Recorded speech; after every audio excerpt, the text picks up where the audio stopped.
नमस्कार, मैं हूं गजेंद्र मैठाणी।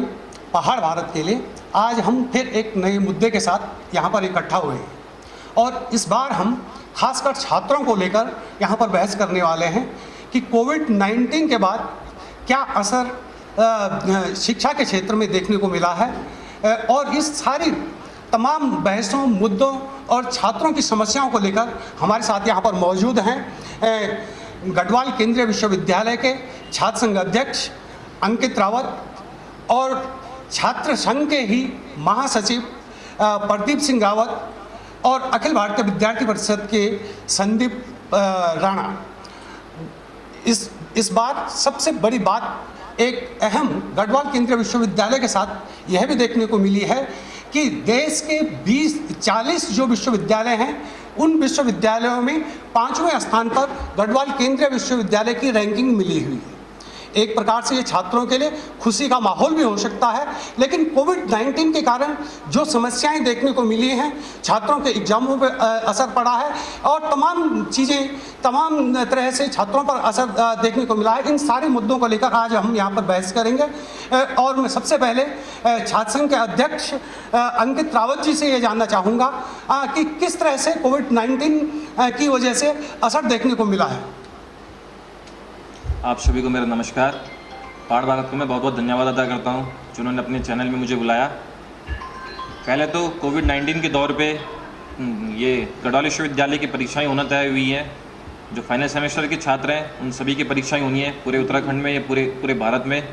तो यूजीसी की कुछ गाइडलाइन के अनुसार परीक्षाओं को कराना तय हुआ है, जिसमें कुछ कमियाँ यूजीसी की गाइडलाइन में भी है और कुछ गढ़वाल विश्वविद्यालय की भी है, जिसमें यह है कि छात्रों को अन्य राज्यों से गढ़वाल के अंदर आना पड़ेगा, जो कि संभव नहीं हो पा रहा है। उनके आने का किराया, उनको रहने की समस्या, चाहे उनको यहाँ 14 दिन क्वारंटाइन करने की बात हो या गढ़वाल केंद्रीय विश्वविद्यालय में फैसिलिटीज़ की बात हो, ये बहुत ही मुश्किल है कि परीक्षाएँ हो सकती हैं 6वें सेमेस्टर की। बिल्कुल रावत जी, मैं यहाँ पर जो छात्र संघ के महासचिव हैं, दरअसल यहाँ पर मैं कुछ दिनों से जो गढ़वाल केंद्रीय विश्वविद्यालय में देख रहा हूँ कि कुछ छात्र आंदोलनरत भी हैं, खासतौर पर एग्जामों को लेकर और कोरोना के बाद वापस लौटने वाले छात्रों की सुरक्षा को लेकर। महासचिव, इसको किस तरह से इन सारी चीज़ों को देख रहे हैं? जी देखिए, निश्चित तौर पर जिस प्रकार से हम लोगों ने देखा कि हम देख रहे हैं इस पेंडेमिक सिचुएशन के दौरान भी छात्र जो है विश्वविद्यालय परिसर की सड़कों पर उतरने के लिए जो है मजबूर हो चुके हैं। वो मजबूर इसलिए हो चुके हैं क्योंकि हम लोगों ने देखा कि जिस हिसाब से यूजीसी ने जो है अपनी गाइडलाइंस को जारी किया, उसमें यूजीसी की गाइडलाइंस जब जारी होती है तो उसमें जो मिड सेमेस्टर के जो छात्र हैं, जो सेकंड और फर्स्ट सेमेस्टर के जो छात्र हमारे विश्वविद्यालय के हैं, उन लोगों को जो है असाइनमेंट बेस उनको जो है उनकी परीक्षा को तय किया जाता है और तब उन लोगों को बिना परीक्षा दिए असाइनमेंट को परीक्षा का माध्यम बनाकर उन लोगों को पास किया जाता है। उनको किसी भी प्रकार के विश्वविद्यालय में आकर जो है किसी भी प्रकार से उनको परीक्षा नहीं देनी है। तो ऐसे में हम लोगों ने देखा कि क्यों एक विश्वविद्यालय के भीतर छात्रों के लिए 2 प्रकार की जो है परीक्षा नीति बनाई जा रही है। अगर अंतिम सेमेस्टर का छात्र है, उसका यूजीसी कहती है कि उसकी परीक्षा लीजिए, तो मैं ये कहना चाहता हूँ कि तब आप जो है अन्य की भी लीजिए, या फिर जो है आप छात्रों के ऊपर 2 प्रकार की परीक्षा नीति को मत बनाइए। एक प्रकार की जो है परीक्षा नीति को छात्रों के लिए तय किया जाए। मैं समझता हूं कि अंतिम सेमेस्टर के जो छात्र हैं, कहीं ना कहीं उन पर भी जो है ये कोविड का जो खतरा है उनके ऊपर भी ये मंडरा रहा है। तो ऐसे में छात्र मजबूर है सड़कों पर उतरने के लिए। मैं संदीप राणा जी से, जो पूर्व छात्र संघ के अध्यक्ष भी रहे हैं और अखिल भारतीय विद्यार्थी परिषद से जुड़े हुए हैं, उनसे ये जानना चाहता हूँ कि दरअसल कोविड के बाद स्थितियाँ कई तरह की पैदा हुई हैं और छात्रों और शिक्षकों में ख़ास तौर पर ये एक चीज़ जो देखने को मिली है कि जो नई जो हमारी एजुकेशन पॉलिसी जो आई है और ख़ास तौर पर जो वर्तमान परिप्रेक्ष्य में चल रहा है, इन सारे मुद्दों को लेकर हम फिर बात करेंगे। लेकिन इस समय जो एग्ज़ाम को लेकर जो बात जो चल रही है उस पर राणा जी क्या कहेंगे? पहले तो पहाड़ भारत के दर्शकों को और आपने हमें यहाँ पर बुलाया, आप सबका बहुत बहुत धन्यवाद। मेरे साथी वक्ताओं का स्वागत और अभिनंदन। जैसा कि प्रदीप रावत जी और अंकित रावत जी जो छात्र संघ के अध्यक्ष और महासचिव हैं, उन्होंने अपनी बात को कहा, तो अपनी बात को मैं ऐड करना चाहता हूं कि यूजीसी ने जिस बात को जारी किया है कि परीक्षा होनी चाहिए और फर्स्ट ईयर और सेकेंड ईयर की परीक्षा से ज़्यादा थर्ड ईयर की परीक्षा महत्वपूर्ण इसलिए भी है क्योंकि हम सब लोग जानते हैं कि थर्ड ईयर की परीक्षा के बाद उसके जो अंक तालिका मिलती है, जब जॉब रोजगार के लिए या पीजी करने जब छात्र कहीं जाएगा तो हम जानते हैं कि उसके लास्ट ईयर की अंक तालिका को ही देखा जाता है, आधार माना जाता है। तो हम चाहते हैं, अखिल भारतीय विद्यार्थी परिषद चाहता है कि परीक्षा हो और इस मुद्दे पर कि असाइनमेंट के बेस पर, कैरी ओवर, रिपोर्ट बेस, बहुत सारे तथ्यों को विद्यार्थी परिषद ने कहा है और हम ये जानते हैं कि विश्वविद्यालय प्रशासन और यूजीसी प्रत्येक उस छात्र का भविष्य सिक्योर करे, उसको विश्वविद्यालय के अंदर सारी जो सुविधाएं वो दे, हॉस्टल्स के अंदर सारी सुविधाएं दे, तब जाकर परीक्षा विश्वविद्यालय कराए। और विश्वविद्यालय ने परीक्षा का जो निर्णय लिया है उस पर अखिल भारतीय विद्यार्थी परिषद सहमत है। हाँ बिल्कुल, अखिल भारतीय विद्यार्थी परिषद ने अपना मोटो सीधे सीधे रखा कि वो एग्जामों को लेकर सहमत है। इस पर छात्र संघ अध्यक्ष का क्या कहना है? क्या उन्होंने कुलपति से किसी तरह से इस संबंध में कोई बातचीत की? बिल्कुल, हमने कुलपति महोदय से जब वार्ता करनी चाहिए तो कुलपति महोदय पिछले 3 महीने से हमसे छात्र संघ से नहीं मिली थी, तो उसके बाद हमको आंदोलन के मजबूर होना पड़ा। उसके बाद हमने आंदोलन करा, कुलपति महोदय को मजबूरन हमसे मिलना पड़ा। उसके बाद हमने जब यूजीसी की गाइडलाइन पढ़ी जो परीक्षाओं से संबंधित है, उसमें 31 पॉइंट की गाइडलाइन यूजीसी ने दी है गढ़वाल विश्वविद्यालय का पूरे भारत को, जिसमें ये साफ साफ लिखा गया है कि छात्र की सुरक्षा सर्वोपरि है। इसलिए उन्होंने 31 पॉइंट की गाइडलाइन भेजी है, जिसमें यह भी लिखा है कि हर छात्र को सैनिटाइज, पूरे विश्वविद्यालय को हर सेशन के बाद सैनिटाइज करना होगा। हर छात्र के लिए मास्क विश्वविद्यालय प्रोवाइड कराएगा, ग्लव्स विश्वविद्यालय प्रोवाइड कराएगा। जब वो परीक्षाएँ देगा उस टाइम भी उसको सैनिटाइज करना पड़ेगा। गढ़वाल विश्वविद्यालय में जितनी भी चीज़ें हैं, चाहे वो कर्मचारी हो चाहे प्रोफेसर हो, हर किसी को मतलब सैनिटाइज होना ही पड़ेगा। जब गढ़वाल केंद्रीय विश्वविद्यालय में कोई भी छात्र अन्य राज्य से आएगा उसको यहाँ श्रीनगर आने के बाद क्वारंटाइन होना पड़ेगा।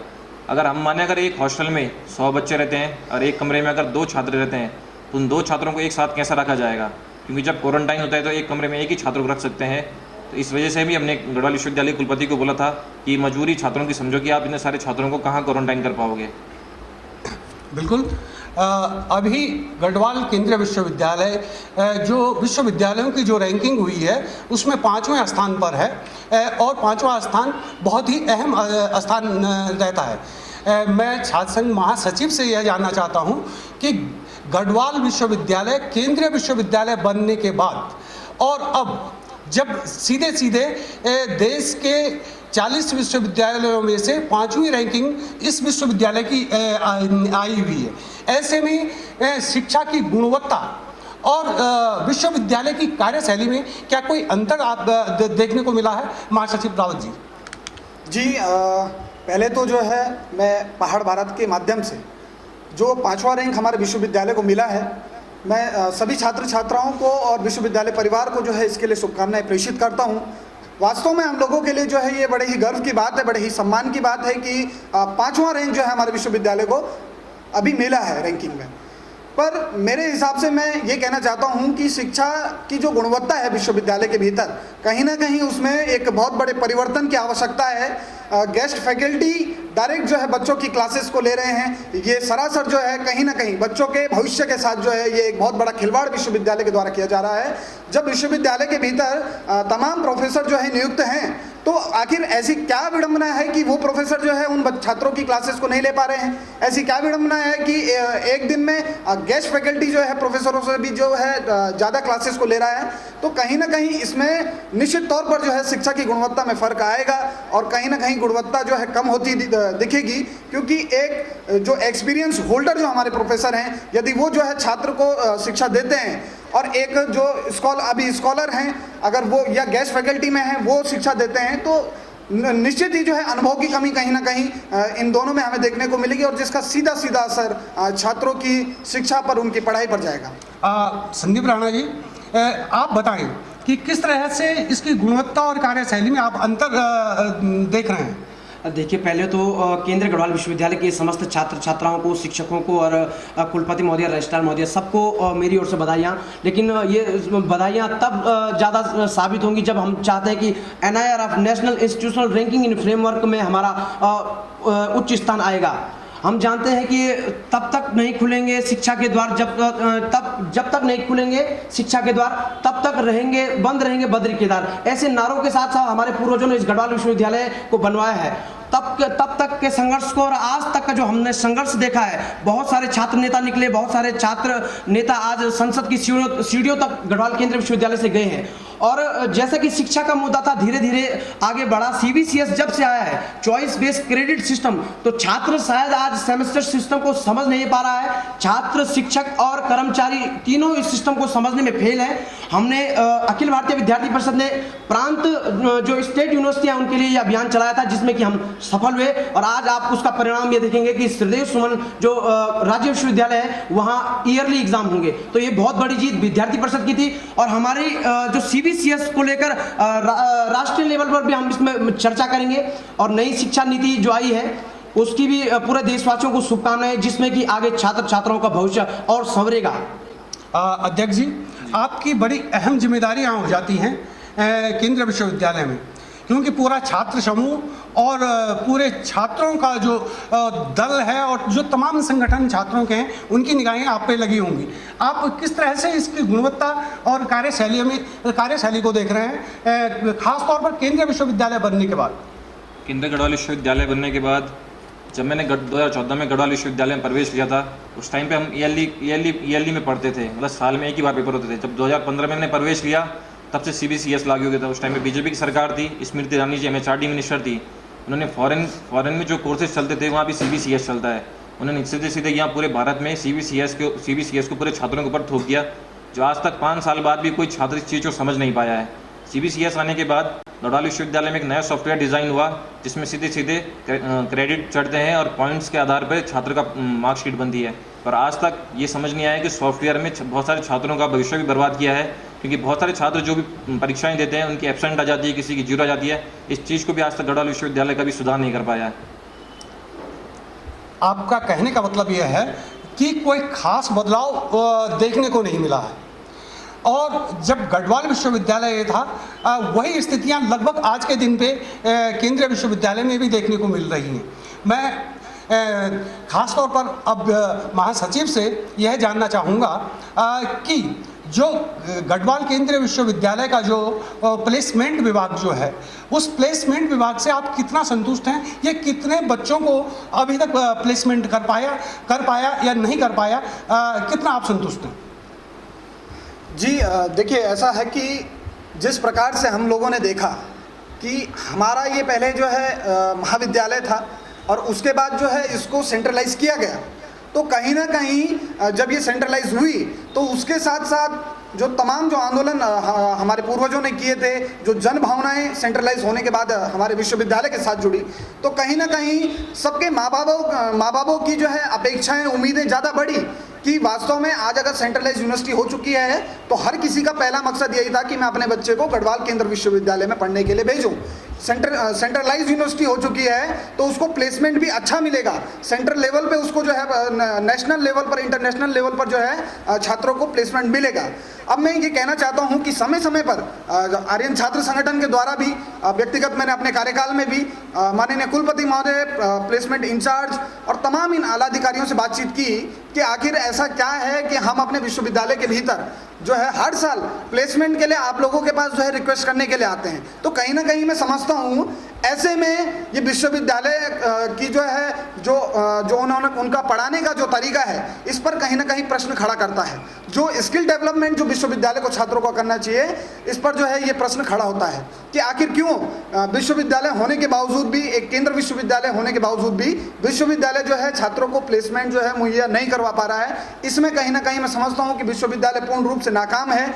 और समय समय पर हम लोगों ने जो तमाम माननीय मुख्यमंत्री जी के माध्यम से, हालांकि मैं जानता हूं कि उनके कार्यक्षेत्र में, कार्याधिकार में ये नहीं आता है, पर उनके जो इंडस्ट्रियल जो उनके जनसंपर्क अधिकारी हैं, जो उनके निजी सलाहकार हैं, उनसे भी मैंने इसके लिए प्लेसमेंट के लिए इस बार जो है बात रखी। और मैं समझता हूं कि धीरे धीरे विश्वविद्यालय के भीतर बहुत अच्छी अच्छी कंपनियां जो हैं प्लेसमेंट के लिए आएंगी, और यदि नहीं आती हैं तो उसके लिए भी हम जो है विश्वविद्यालय में बिल्कुल पुरजोर तरीके से जो है एक प्रचंड आवाज़ में विश्वविद्यालय का विरोध करेंगे। और उम्मीद है कि अब नूतन सत्र से प्लेसमेंट के लिए विश्वविद्यालय ज़रूर इस चीज़ के ऊपर काम करेगा।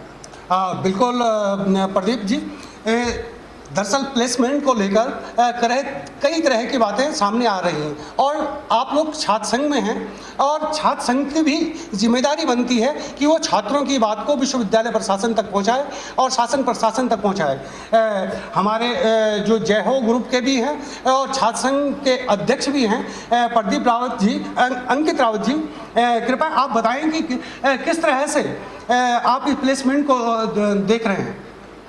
आपको बताना चाहूँगा कि जब मैंने गढ़वाल विश्वविद्यालय में प्रवेश किया था, पिछले 7 साल, अभी वर्तमान में मैं छात्र संघ अध्यक्ष हूँ, पिछले 7 साल से प्लेसमेंट सेल के इंचार्ज एक ही आदमी को रखा गया। जब मैं छात्र संघ अध्यक्ष बना, सबसे पहले मेरी मांग ये थी कि प्लेसमेंट सेल के इंचार्ज को चेंज किया जाए, और उसके बाद कुलपति महोदय के द्वारा प्लेसमेंट सेल के इंचार्ज को चेंज किया। 7 साल बाद प्लेसमेंट सेल के इंचार्ज को चेंज करके प्रोफेसर बागड़ी सर को प्लेसमेंट सेल का इंचार्ज बनाया गया। अब मैं देख रहा हूँ कि प्रोफेसर बागड़ी सर एक बहुत ही क्रिएटिव और बहुत ही बच्चों के प्रति बहुत ही संवेदनशील हैं, मतलब छात्रों के भविष्य के बारे में सोचते हैं। हमारे MBA टूरिज्म के डीन भी रह चुके हैं। आज उनके द्वारा MBA में और HM में बहुत सारे प्लेसमेंट छात्रों उनके द्वारा कराए गए हैं। अब मुझे लगता है कि प्लेसमेंट बहुत ही अच्छे तरीके से हो सकता है छात्रों का। गढ़वाल केंद्रीय विश्वविद्यालय हो या कोई भी विश्वविद्यालय हो, उन विश्वविद्यालयों में छात्र संघ का बड़ा महत्व होता है, और अब जो नई नीति जो चली है उसमें छात्र संघ की जगह पे छात्र परिषद का गठन किया जा रहा है, और जल्द ही छात्र परिषद अपने मूवमेंट में आ जाएगी, अपने काम में आ जाएगी। मैं राणा जी से, संदीप राणा जी से ये जानना चाहूँगा कि जो छात्र परिषद बन रही है, क्या आप उससे संतुष्ट हैं या आपको छात्र संघ ही चाहिए? आप क्या कहेंगे छात्र परिषद के बारे में? देखिए, गढ़वाल केंद्रीय विश्वविद्यालय से बहुत सारे छात्र नेता जो आज संसद की सीढ़ियों से, सड़क से संसद तक का सफर जिन्होंने तय किया है, आज आप माननीय तीरथ सिंह रावत जी को देख रहे होंगे, माननीय हरक सिंह रावत जी, विनोद कंडारी जी, और हम दूर न जाएं तो यूपी जो CM यूपी के रहे, उन्होंने कोटद्वार यूनिवर्सिटी जो गढ़वाल केंद्रीय विश्वविद्यालय से एफिलेटेड है, वहाँ से छात्र संघ का चुनाव लड़ा। तो बहुत सारे नामचीन लोग आज देश के बहुत बड़े दायित्वों पर गढ़वाल केंद्रीय विश्वविद्यालय से छात्र राजनीति करके गए हैं। तो हमारा ये मानना है कि छात्र संघ होगा और होना चाहिए, क्योंकि छात्र संघ से नई आवाज़ें निकलती हैं। छात्र छात्राओं के मुद्दे को बुलंद करने के लिए छात्र संघ का होना जरूरी है। छात्र अगर आंदोलन नहीं करेंगे तो शिक्षक मनमानी करेगा, शिक्षक मनमानी करेगा तो हमारी शिक्षा की गुणवत्ता निम्न हो जाएगी। और गढ़वाल केंद्रीय विश्वविद्यालय तो छात्र छात्राओं की आवाज़ों के लिए जाना जाता है। उस समय जब ये गढ़वाल केंद्रीय विश्वविद्यालय बना कि कोदा झंगोरा खाएंगे, गढ़वाल विश्वविद्यालय बनाएंगे, ये राजनीति का सफर उसी समय से आरंभ हो गया था। और 1973 से जब ये राजनीति का आरंभ शुरू हो चुका है, बहुत सारे लोगों ने गढ़वाल केंद्रीय विश्वविद्यालय को बदला है, और आज सड़क से संसद तक का सफर यहाँ के छात्र नेताओं ने किया है। और मुझे लगता है कि गढ़वाल केंद्रीय विश्वविद्यालय की कुलपति महोदया और आला अधिकारी और यहाँ के डॉक्टर रमेश पोखरियाल निशंक, उनको मैं बधाई देता हूँ कि अब वो MHRD से शिक्षा मंत्री हो चुके हैं, जो कि नई शिक्षा नीति आई है, वो भी इस बात पर संज्ञान लेंगे और छात्र संघ को ही जारी रखेंगे। ऐसी अखिल भारतीय विद्यार्थी परिषद और यहाँ पूरा जो संयुक्त छात्र संगठन विश्वविद्यालय का है वो मांग करता है, और ये होना चाहिए। छात्र संघ ही जारी रखने की मांग आप कर रहे हैं। मैं छात्र संघ महासचिव प्रदीप सिंह रावत जी से ये जानना चाहता हूं कि आप क्या चाहते हैं, छात्र परिषद हो या छात्र संघ हो, आप क्या अंतर इन दोनों के बीच में समझ रहे हैं और क्या चाहते हैं? देखिए, निश्चित तौर पर जैसा कि मेरे साथी संदीप जी ने कहा कि हम अगर अपने प्रदेश की ही बात करें तो आज बहुत से ऐसे चेहरे हैं, ऐसे नाम हैं जिन्होंने कि अपने राजनीति की पहली सीढ़ी इस गढ़वाल विश्वविद्यालय से तय की, इस गढ़वाल विश्वविद्यालय से चढ़ी। जैसा कि हम जानते हैं, हमारे शिक्षा मंत्री धन सिंह रावत जी, हमारे सूबे के मुख्यमंत्री माननीय त्रिवेंद्र सिंह रावत जी, हमारे सांसद तीरथ जी, हरक सिंह रावत जी, कई ऐसे नामी बड़े बड़े नाम हैं जो इसी गढ़वाल विश्वविद्यालय से निकले हैं। और इस गढ़वाल विश्वविद्यालय को दरकिनार करके मैं अगर दूसरी बात करूं तो वेंकैया नायडू जैसे, कई बड़े बड़े लालू प्रसाद जैसे, ये सभी जो हैं जयप्रकाश जी जैसे, ये सब लोग जो है छात्र राजनीति से निकले हैं। और ये दुर्भाग्य मैं समझ रहा हूं कि एक ऐसा जो है एक षड्यंत्र तय किया जा रहा है छात्र राजनीति के लिए। या तो मुझे लगता है कि जो भी सरकार जो है सत्ता में होती है या विश्वविद्यालय प्रशासन होता है, वो जो है छात्र राजनीति से इस तरीके से डरता है कि छात्र जो राजनीति है, जो छात्र नेता होते हैं, वो समय समय पर जो है विश्वविद्यालय के काले कारनामों से जो है पर्दा हटाने का काम करती है, उन्हें डायरेक्ट छात्रों तक पहुंचाने का काम करती है। तो मुझे लगता है कि ये भ्रष्ट आलाधिकारियों की मिलीभगत है। जिन लोगों को अपना भ्रष्टाचार करने के लिए नहीं होता है, वो लोग चाहते हैं कि छात्र राजनीति को यहीं पर खत्म कर दिया जाए। पर मैं समझता हूं कि छात्र राजनीति बहुत जरूरी है। छात्र राजनीति इसलिए बहुत जरूरी है कि अगर विश्वविद्यालय के भीतर पॉलिटिकल साइंस जो एक सब्जेक्ट होता है, अगर आपको उसको प्रैक्टिकल देना होगा तो आप कैसे देंगे, मैं इस बात को कहना चाहता हूं। तो तब मैं कहना चाहता हूं कि वो प्रैक्टिकल उसको तभी मिल पाएगा जब विश्वविद्यालय के भीतर छात्र संघ की राजनीति जो है या छात्र राजनीति हम कहें, वो जब जिंदा रहेगी। क्योंकि ये प्रैक्टिकल एक फील्ड उसको मिल जाएगा, वो यहाँ से सीखेगा कि किस प्रकार से आज हम जब देखते हैं कि कुलपति महोदय के ऑफिस में हम लोग जाते हैं तो कहीं ना कहीं वहाँ पर किस तरीके से छात्रों को बोलना है, कैसे आवाज़ उठानी है और कैसे उन्हें आगे का संघर्ष जो है तय करना है और कैसे वो सड़क से या विश्वविद्यालय से संसद तक का सफर जो है तय करें। इस बात की नींव जो है मैं समझता हूँ कि गढ़वाल विश्वविद्यालय की या जितने भी विश्वविद्यालय महाविद्यालय हैं वहाँ की छात्र राजनीति से पड़ती है। इसलिए मैं बिल्कुल निश्चित तौर पर आर्यन छात्र संगठन और मैं स्वयं, हम बिल्कुल, हमारा एक स्टैंड है कि छात्र संघ चुनाव होने चाहिए। छात्र परिषद अगर बनता है ये भी बुरा नहीं है, पर बुरा ये है कि इसमें मनमर्जी चलेगी तो विश्वविद्यालय के भ्रष्ट आला अधिकारियों की, वो जिस हिसाब से विश्वविद्यालय को चलाना चाहते हैं उस हिसाब से चलेगा। और एक जो नया जो युवा, जैसे कहते हैं कि युवा जो है आज का युवा कल का भविष्य है इस देश का, तो वो सोचना बंद कर देगा और कहीं ना कहीं मैं समझता हूँ कि बहुत बड़ी विडंबना तब पैदा हो जाएगी। इसीलिए हम लोग छात्र राजनीति पे और छात्र संघ के लिए जो है पूर्ण रूप से जो है सहमत हैं। आप भी पूरी तरह से छात्र संघ के पक्षधर हैं।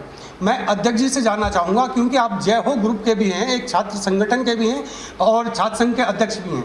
आप क्या चाहते हैं, परिषद चाहेंगे या छात्र संघ चाह रहे हैं? किस तरह का अंतर आप इनमें देख रहे हैं?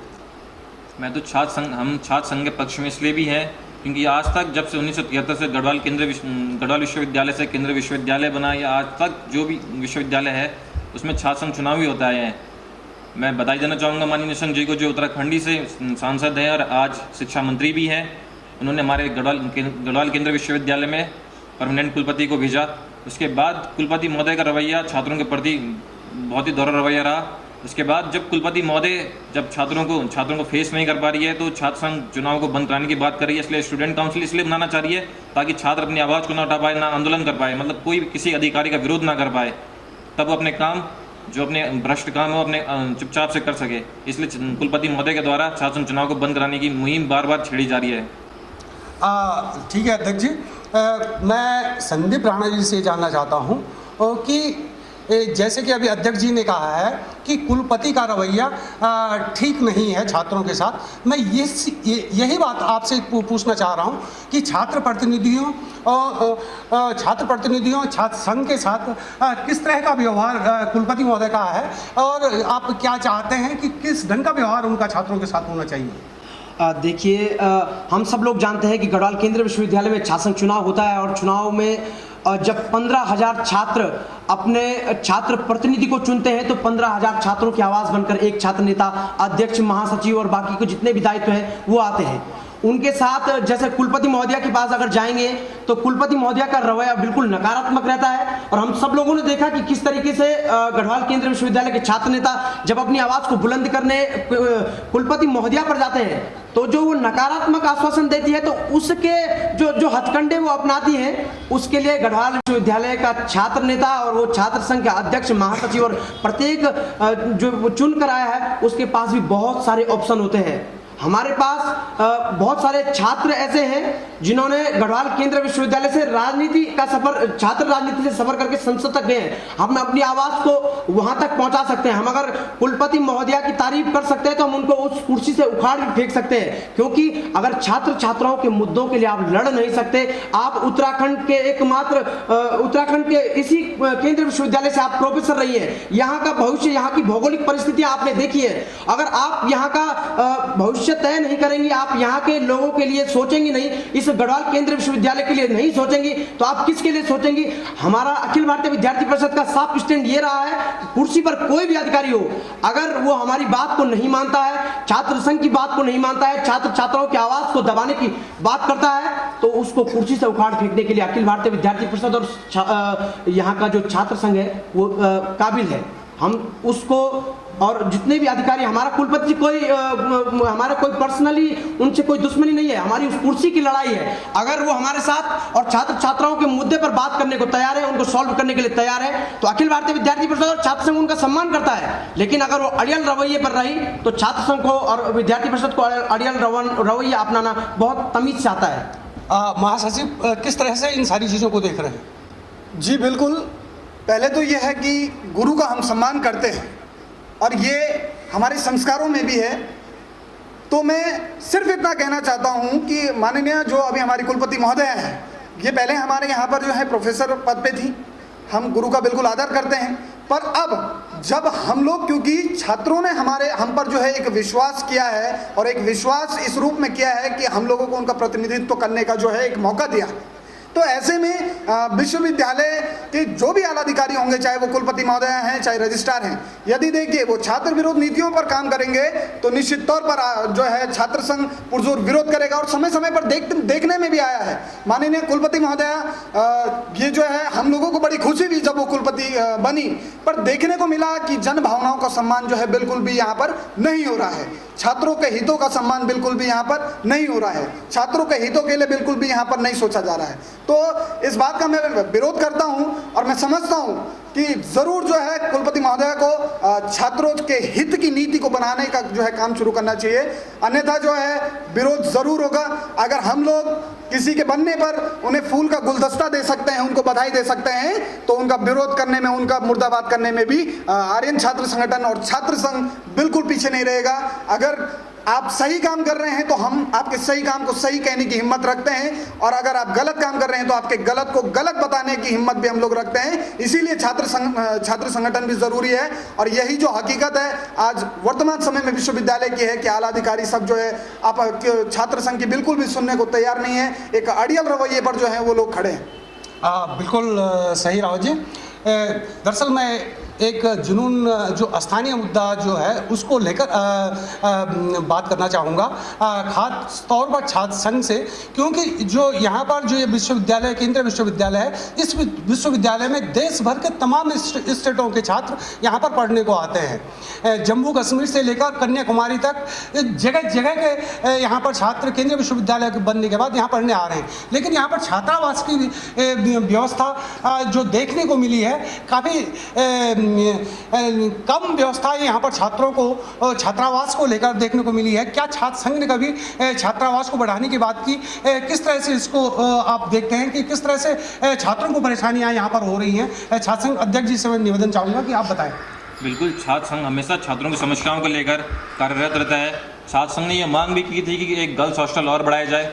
पिछले इसी मेरे कार्यकाल में एक गर्ल्स हॉस्टल DSW बिल्डिंग के पीछे 200 बेड का गर्ल्स हॉस्टल DSW की बिल्डिंग के पीछे बन रहा है, उसका कार्य प्रारंभ भी हो चुका है। छात्रों की समस्याओं को लेकर छात्र संघ हमेशा कार्यरत रहता है, ये ना सोचे कि छात्र संघ कोई काम नहीं करता है।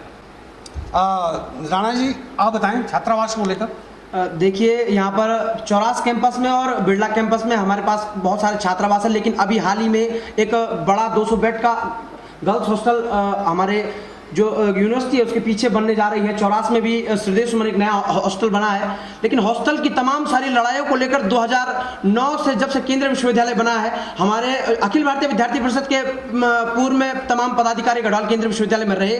उन्होंने तमाम सारे संघर्षों के बाद इन केंद्रीय विश्वविद्यालय में उन छात्रावासों को खोलने की मांग की, जो आज तैयार है। अखिल भारतीय विद्यार्थी परिषद लगातार छात्रहितों के मुद्दे पर गढ़वाल केंद्रीय विश्वविद्यालय में बना रहता है, और हम सब जानते हैं कि विद्यार्थी परिषद ने किस तरीके से तमाम सारे आंदोलन, अभी हाल ही में बीएससी को चौरास शिफ्ट करने की मांग उठी थी, जिसका कि आप सब लोग पहाड़ भारत न्यूज चैनल हमारे बीच में उस समय मौजूद था। हमने एक बहुत बड़ा 1500-1600 छात्र छात्राओं की आवाज, जो उस समय छात्र वहां पर मौजूद थे, एक सिग्नेचर कैंपेन हमने चलाया, जिसमें कि छात्र छात्राओं की आवाज यह थी कि अगर आप चौरास कैंपस में लाइब्रेरी की समस्या को सॉर्ट आउट करते हैं, अगर आप बसों की संख्या को बढ़ाते हैं, अगर आप वहां पर बहुत सारे बच्चे पैदल मार्ग है, अगर उस मार्ग को आप ठीक कर पाते हैं, तो वहां पर आप चौरास में कक्षाएं शिफ्ट कीजिए। वरन विश्वविद्यालय में अखिल भारतीय विद्यार्थी परिषद ने सिग्नेचर कैंपेन चलाया। कोरोना महामारी के चलते आंदोलन तो नहीं हो पाया, लेकिन जैसे ही कोरोना महामारी खत्म होगी, इसके खिलाफ एक बड़ा आंदोलन विद्यार्थी परिषद करेगी, ऐसा हमारा मानना है। दरअसल समय की कमी है, लेकिन बहुत ही कम शब्दों में मैं छात्र संघ महासचिव से ये जानना चाहूँगा कि जुनून समस्याएं छात्रों की इस वक्त क्या है, और उसका समाधान करने के लिए किस तरह के उपाय छात्र संघ कर रहा है, और क्या अपेक्षाएं विश्वविद्यालय से रखता है। जी बिल्कुल, ये बहुत ही महत्वपूर्ण मुद्दा है। और अभी हाल ही में परसों मैं जो है रजिस्ट्रार महोदय से मिला था, उससे 2-3 दिन पहले मेरी माननीय कुलपति महोदय जी से भी जो है मुलाकात हुई थी, जिसमें मैंने जो है उनके सामने मांग रखी थी कि एक ऐसी पेंडेमिक सिचुएशन अभी वर्तमान में चल रही है कि जब जो है लोगों के माता पिता का, छात्रों के माता पिता का रोजगार उनसे छीन चुका है। तो ऐसे में मैंने उनसे एक निवेदन किया कि आप छात्रों की, ठीक है पूर्ण रूप से फीस माफ नहीं हो सकती, हम समझते हैं, क्योंकि ऊपर से भी जो है एक ऐसे आदेश जारी हैं कि आप अपने रिसोर्सेज को खुद पैदा कीजिए, आप अपने सोर्सेज को जो है खुद पैदा कीजिए, आप अपनी आमदनी को जो है खुद पैदा कीजिए। तो ऐसे में मेरा ये प्रस्ताव उनके सामने मैंने रखा है परसों कि आप जो है जो APL और BPL कार्ड धारक छात्र हैं, तो BPL कार्ड धारक छात्रों की जो है पूर्ण रूप से जो है फीस माफ की जाए, चाहे वो B फार्मा की 35,000 रुपये फीस की बात हो, चाहे वो MBA के 20,000 रुपये फीस की बात हो, और चाहे वो BSc के 3,000 रुपये फीस की बात हो। और जो APL कार्ड धारक जो छात्र छात्राएं हैं, उनकी जो है आधी फीस जो है माफ की जाए। तो ऐसे में उनकी तरफ से आश्वस्त किया गया है कि जल्दी वो इस पर कार्रवाई करेंगी। दूसरा कि विश्वविद्यालय के भीतर हम लोगों ने देखा इतने लंबे समय से मात्र एक डॉक्टर जो है उनके ऊपर है, वो भी होम्योपैथिक की हैं, छाया पेनुली जी। तो मैंने उनसे ये निवेदन किया कि कम से कम हमारे चौरास और बिरला में आप 2 डॉक्टर परमानेंट आप जो है छात्रों की सेवा के लिए वहां पर दीजिए, और तत्काल प्रभाव से इसमें कार्रवाई होनी चाहिए है, क्योंकि अगले महीने हम देख रहे हैं कि छात्रों की परीक्षा भी नज़दीक है। और एम्बुलेंस की व्यवस्था दोनों बिरला में भी और चौरास में भी, एम्बुलेंस की व्यवस्था को भी जो है तत्काल रूप से जो है सुचारू किया जाए, क्योंकि ये बहुत ही मूलभूत आवश्यकता है जो ऐसी पेंडेमिक सिचुएशन में जो है न जाने कब कहां पर किस प्रकार से जो है इस्तेमाल में के लिए आ जाए। और एक जो और मांग हमने उनसे की कि आप BSc एग्रीकल्चर, हम देखते हैं कि आज हमारे यहाँ पर हॉर्टी और फॉरेस्ट्री है, विश्वविद्यालय के पास ज़मीन है, पैसा है, और हम देखते हैं कि उत्तराखंड की भौगोलिक आर्थिक स्थिति ऐसी है कि आज बच्चा जो है इतने महंगे प्राइवेट इंस्टीट्यूटों में इतना पैसा देकर उनके माँ बाप जो है उन्हें एग्रीकल्चर पढ़वाने के लिए, उन्हें इस कोर्स को करवाने के लिए जो है मजबूर हैं। तो हमारी ये मांग रही कि आप जो है BSc एग्रीकल्चर को जो है तत्काल प्रभाव से इसमें भी जो है कार्रवाई करें, इसकी ओर भी आप ध्यान दें। इसी के साथ साथ हमने कहा ऑनर्स, देखिए कितना बड़ा दुर्भाग्य है कि एक सेंट्रल यूनिवर्सिटी होने के बावजूद यहाँ पर BSc BA में जो है ऑनर्स नहीं है। मैं तो कहता हूँ कि देखिए जो नई नवेली दुल्हने इसलिए कह रहा हूँ, जितने भी नए प्राइवेट इंस्टीट्यूट देहरादून दिल्ली के अंदर खुले हैं, वहाँ पर जो है ऑनर्स पाठ्यक्रम है, पर ये दुर्भाग्य मैं समझता हूँ कि एक सेंट्रल यूनिवर्सिटी होने के बावजूद भी यहाँ पर जो है ऑनर्स पाठ्यक्रम नहीं है। ये मांग जो है मैंने उनके साथ प्रमुखता से रखी कि ऑनर्स का जो है पाठ्यक्रम भी यहाँ पर शुरू किया जाए। और भी तमाम LED नोटिफिकेशन बोर्ड चौरास परिसर और बिरला परिसर में, जिसमें कि लाइव नोटिफिकेशन डिपार्टमेंट वाइज जो है चलते रहें, जिससे छात्रों को जो है जगह जगह फ़ोन न करना पड़े जानकारी लेने के लिए, तो वो सीधे सीधे जो है उन LED नोटिफिकेशन में जो है उन चीज़ों को देख सके। और इस प्रकार के कई अन्य मेरे मुद्दे भी थे, समय का अभाव है इसलिए जो है मैं उनको नहीं अभी बता पाऊंगा। इसी के साथ आपका धन्यवाद। बहुत अच्छी बात राव जी आपने उठाया है एग्रीकल्चर को लेकर, खासतौर पर यहाँ पर मैं समझता हूँ कि लगभग 40 सीटें ही यहाँ पर है, जबकि यहाँ पर सीटों को बढ़ाने की आवश्यकता ही महसूस की जा रही है। मैं छात्र संघ अध्यक्ष जी से भी कम समय की कमी के कारण बहुत ही कम शब्दों में जानना चाहूँगा कि क्या जुनून समस्याएं वो देख रहे हैं। पहले तो जब जय हो छात्र संगठन से मैं चुनाव लड़ा था, छात्र संघ अध्यक्ष बना। जय हो छात्र संगठन का एक ही मुद्दा रहता है कि छात्रों के हितों में काम करना। छात्र हितों के काम करते हुए हमने कैंपस वेटेज यहाँ गढ़वाल केंद्रीय विश्वविद्यालय के सभी छात्रों को दिलाया है। जो पीजी में जो प्रवेश लेगा उसको 5% का कैंपस वेटेज दिया जाएगा। जब मैं छात्र संघ अध्यक्ष बना उसके बाद मैंने गढ़वाल विश्वविद्यालय के अंदर बुक फेयर कराया, जो कि सन 2009 के बाद से, जब से केंद्र गढ़वाल विश्वविद्यालय बना उसके बाद से कभी बुक फेयर हमारे गढ़वाल विश्वविद्यालय में नहीं होता। एक बड़ा सा बुक फेयर, भव्य बुक फेयर हमने गढ़वाल विश्वविद्यालय के अंदर कराया। स्पोर्ट्स मीट जब 2013 की आपदा आई थी, ये 84 स्टेडियम हमारा क्षतिग्रस्त हो गया था। उसके बाद हमारे पास नया स्टेडियम बन के तैयार हुआ, तो उसके बाद हमने आज स्पोर्ट्स मीट भी गढ़वाल विश्वविद्यालय के अंदर कराई। आज बात आती है कि छात्रों की फ़ीस के मुद्दों की।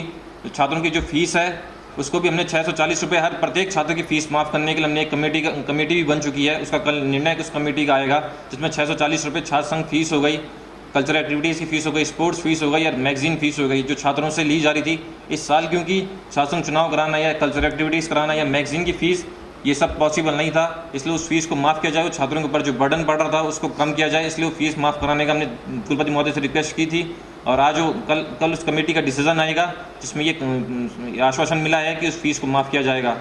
और रही बात एग्रीकल्चर, फॉरेस्ट्री और हॉर्टिकल्चर की, जब छात्र संघ अध्यक्ष बना तो विद्या परिषद की मीटिंग में हमने ये मांग रखी है कि फॉरेस्ट्री और हॉर्टिकल्चर को ऑनर्स किया जाए। उसको उन्होंने पास करके इसी की मीटिंग में भी पास किया है।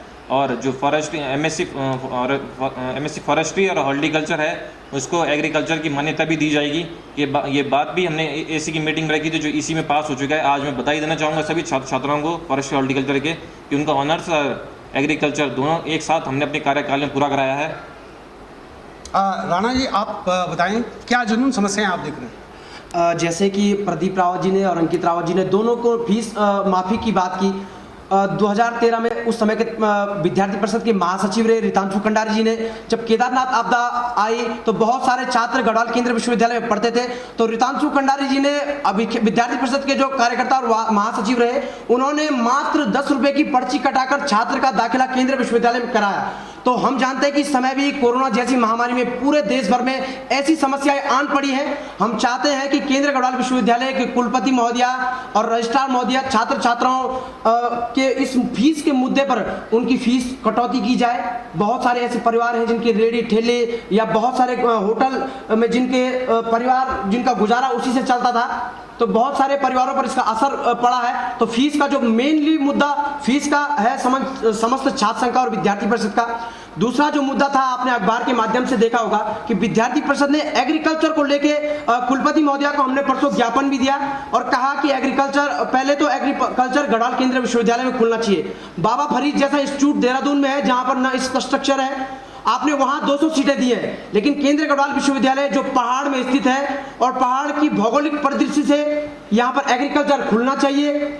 यहाँ पर हॉर्टिकल्चर फॉरेस्ट्री में 40 सीटें यहाँ पर है। हम चाहते हैं कि 50-50 सीटों की बढ़ोतरी हो और उत्तराखंड का जो 12वीं क्लास का छात्र है वो जब केंद्रीय विश्वविद्यालय में हॉर्टिकल्चर फॉरेस्ट्री या एग्रीकल्चर में दाखिला ले तो उसको 5% का वेटेज मिले, उसको स्टेट वेटेज मिले हमारे। और जैसे कि एलईडी बोर्ड की बात थी, हम लोगों ने, आप सब जानते हैं कि कोरोना के इस दौर में बहुत सारे केंद्रीय गढ़वाल विश्वविद्यालय में बाहर के छात्र भी पढ़ते हैं, जम्मू कश्मीर और तेलंगाना गुजरात के छात्र पढ़ते हैं। उसके लिए विद्यार्थी परिषद ने क्या किया कि वो राशन की व्यवस्था और ब्लड, अगर हमने छात्र हितों के मुद्दे से लेकर समाज हितों के मुद्दों पर विद्यार्थी परिषद ने काम करने की कोशिश की है। और मैं विद्यार्थी परिषद के तमाम कार्यकर्ताओं को बधाई देता हूँ कि इन्होंने जो 5 जिलों का एक बड़ा सेंटर, ये सिरकोट बेस हॉस्पिटल है, वहां पर लॉकडाउन की अवधि से आज तक 103 रक्तदान यूनिट कर दिए।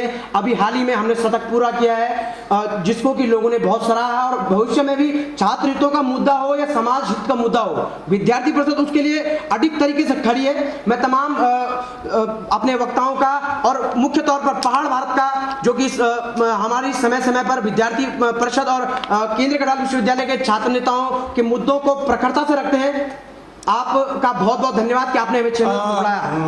धन्यवाद राणा जी।